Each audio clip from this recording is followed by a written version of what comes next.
여호수아 14장은 갈렙의 이야기가 나와 있습니다. 그 갈렙입니다. 여호수아와 함께 열두 정탐꾼으로 가나안을 정탐했던, 그때 믿음의 고백을 드려서 여호수아를 제외하고는 유일하게 1세대 중에 유일하게 가나안 정복 전쟁에 참여한, 지금도 살아있는 그 갈렙의 이야기가 나와 있습니다. 갈렙이 여호수아를 찾아옵니다. 그리고 40년 전 이야기를 하죠. 당신도 기억하고 있죠? 우리가 정탐을 떠났을 때 기억하실 것입니다. 그때 하나님께서 나의 믿음의 고백을 들으시고 하나님께서 나에게 약속을 주셨어요. 네가 밟았던 땅을 내가 너에게 주겠다. 제가 그 약속을 기억합니다. 그리고 그 땅은 헤브론이었습니다. 그러니 헤브론을 나에게 주십시오 라고 갈렙이 여호수아에게 이야기합니다. 이게 잘못 읽으면 오해를 하세요. 아, 이게 전리품 챙기는 거구나. 여호수아, 내가 40년 전에 너무너무 잘한 일 있잖아요. 40년 전에 그 잘한 것 때문에 하나님께서 이건 나 꼭 주신다고 하셨거든요. 이 좋은 땅 주신다고 하셨어요.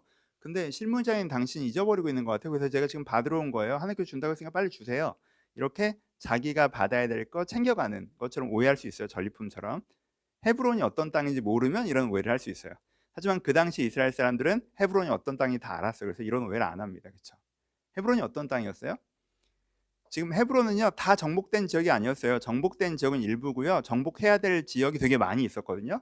근데 그 아직 미정복 지역, 정복해야 되는 그 지역이 남은 미정복 지역 중에서 제일 어려운데, 적들이 제일 센 데였어요. 헤브론이. 본문에 나와 있죠. 15절에 보시면요, 그 지역 사람이 아낙 자손 중에서도 가장 큰 사람들이라고 하거든요. 그냥 이스라엘 백성이 처음에 옛날에 딱 그 열두 정탐꾼 갔을 때 그 아낙 자손들을 보고 와, 그 사람들 앞에 우린 메뚜기 떼 같다라고 했었잖아요.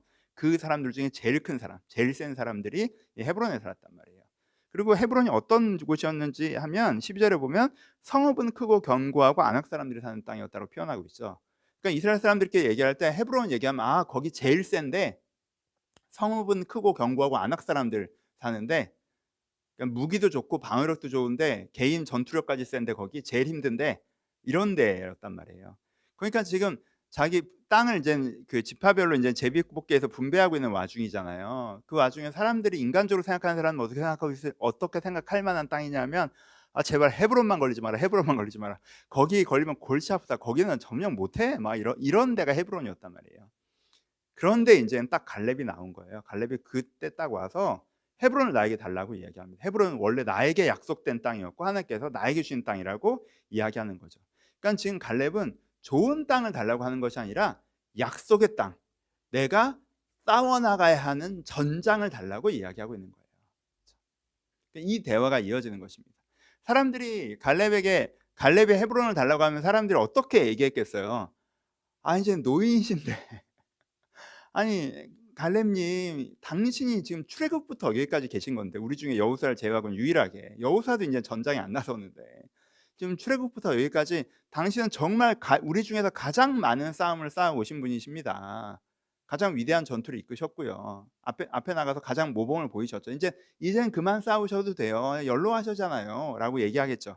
거기에 대해서 여호수아 그 갈렙이 뭐라고 얘기하는 거예요? 여호수아 이 14장 11절에 모세가 나를 보내던 날과 같이 오늘도 내가 여전히 강건하니 내 힘이 그때나 지금이나 같아서 싸움이나 출입에 감당할 수 있으니.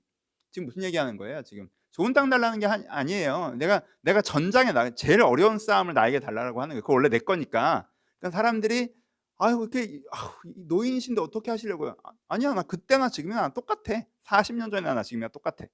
라고 얘기하는 거죠. 또 뭐라고 얘기해요? 사람들이 아, 지금 나가서 이길 수 있으시겠어요? 거기는 제일 센데 당신 같은 노장이 나가서 읽으실 수 있을까요? 라고 하는 거에 대해서 갈렙이 뭐라고 대답하는 거예요?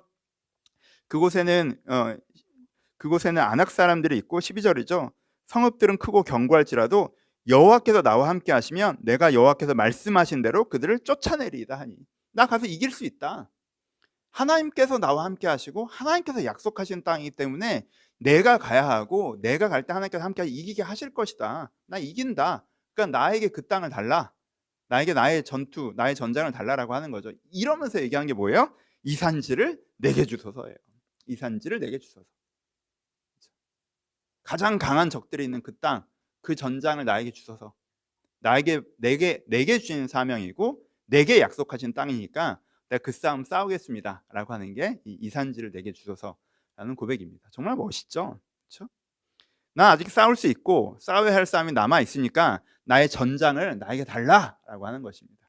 진짜 멋있어요. 그러니까 지금 갈렙은요. 이 하나님께서 주신 사명에 대해서 여전히 뜨거운 열정을 갖고 있고요. 하나님께서 약속하신 그 땅에 대해서 정말 풍성한 기대를 갖고 있는, 그렇죠. 그 마음을 그대로 가지고 있는 모습을 우리 가운데 보여줍니다. 여러분, 이런 갈렙의 모습은요, 그 당시 이스라엘 사람들에게 굉장히 중요한 메시지를 던지고 있는 거죠. 이 갈렙의 모습 자체가. 그 당시 사람들 어떻게 하고 있었다고 그랬어요? 그 당시 이스라엘이 미루고 있었다고 그랬죠. 싸워야죠. 근데 우리끼리 가라고? 우리 다 몰려다니는 게 아니라 우리 집합만 가라고? 쉽지 않은데. 쉽지 않은데. 아유, 그래 좀 가긴 가야지. 쉽지 않은데. 그냥 여기도 지낼 만하니까 뭐 이렇게 하라니까 하긴 해야 되는데 좀 이런 태도였죠. 그렇죠? 근데 지금 갈렙이 그들 가운데 어떤 면에선 자신의 삶으로, 자신의 고백으로 메시지를 던지는 것이기도 하죠. 그렇죠? 왜 그러고 있냐는 거죠. 하나님께서 약속의 땅, 우리 지파에게 주신 땅이 지금 코앞에 있잖아. 코앞에, 우리 지파에게 주신 땅이 코앞에 있잖아. 하나님께서 이제까지와 같이 우리와 함께 싸우실 것이고 이제부터 우리 가운데 승리를 주실 거야. 그럼 막 빨리 가고 싶어야 되는 거 아닌가? 막 빨리 싸우고 싶어야 되는 거 아닌가? 막 빨리 이기고 싶고 빨리 내 집 가서, 내게 주신 땅 가서 빨리 하나님의 나라들을 만들어 가고 싶어야 되지 않은가? 이렇게 애매하게 뭐 내 땅 분배를 정확하게 안 받은 상태에서 이렇게 네 땅도 내 땅도 아닌 거 이렇게 애매하게 있는 거 보다 그게 훨씬 좋지 않나? 난 그게 훨씬 좋은데 난 지금 싸우러 갈 거야.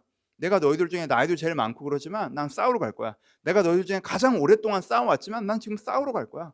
난 막 싸우러 가고 싶어. 왜? 하나님께 이기게 하실 것이니까. 하나님께 그 땅을 나에게 약속을 주셨으니까. 이게 이제 여호수아, 이게 갈렙이 그 당시 이스라엘에게 정말 메시지를 던지는 거죠.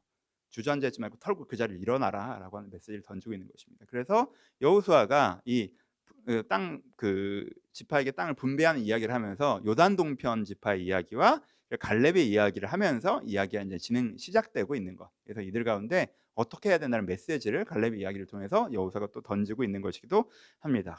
여호수아도 갈렙이 딱 이렇게 와서 얘기했을 때 감동적이었을 거예요. 진짜 멋있다. 멋있다. 내 친구지만 진짜 멋있다. 이렇게 느꼈을 것 같습니다. 적용해 봅시다. 우리가 하나님이 시키시는 일에 대해서 여러분 어떤 마음 자세세요? 하나님께 시키신 일에 대해서. 내가 하긴 해야지. 하긴 해야지. 하나님, 해야죠. 해야죠. 최대한 미루고, 최대한 적게. 이런 자세대요? 아니면 하나님께 시키신 일에 대해서 그거 하면 얼마나 좋을까? 하나님, 내가 하나님 위해서 그걸 할 수 있다니 기뻐요. 그리고 내가 그걸 할 때 나한테도 얼마나 좋을까요, 하나님? 나 그거 빨리 하고 싶어요. 이런. 내가 기도하라는 하나님께서 말씀이죠. 하긴 해야죠. 나 그 기도 시간 가운데 하나님께서 말씀해 주시겠구나, 응답하시겠구나, 나를 바꿔 가시겠구나. 내가 삶에서 이 부분들에 대해서 좀 도전하고 싸워 나가려고 할 때 하긴 해야죠. 내가 그 싸움을 싸우면 하나님께서 내 내면을 바꾸고 내 삶을 바꾸시고 내 삶의 새로운 영역들을 열어 가시겠구나. 여러분, 이 태도에서 이미 결정이 나는 거예요. 그렇죠? 이 태도에서 결정이 나는 거예요. 그래서 우리가 이 갈렙이 보여주는 이런 태도, 이 마음, 말은 그냥 가긴 가야죠. 맞죠. 제가 할게요. 말은 그렇게 하지만 그 중심이 그런 약간 이렇게 뒤로 물러나 있는 게 아니라 이 갈렙의 마음과 갈렙의 태도. 내가 하나님께서 시키신 일에 대해서 내가 지금 찔려서 이렇게 열정적으로 얘기하는 거나 너무 찔려. 에 대해서 어떤 마음이냐라고 되게 도전되는 말씀이었어요. 그래서 내가 하나님께 주신 사명에 대해서 내가 하나님께서 시키신 일 하면 내가 얼마나 보람이 있을지, 나 하고 싶어요. 주를 위해서. 또 기대돼요. 또 그것이 나에게 어떤 큰 선물이 될지. 우리가 이런 마음을 갖는 것이 필요합니다.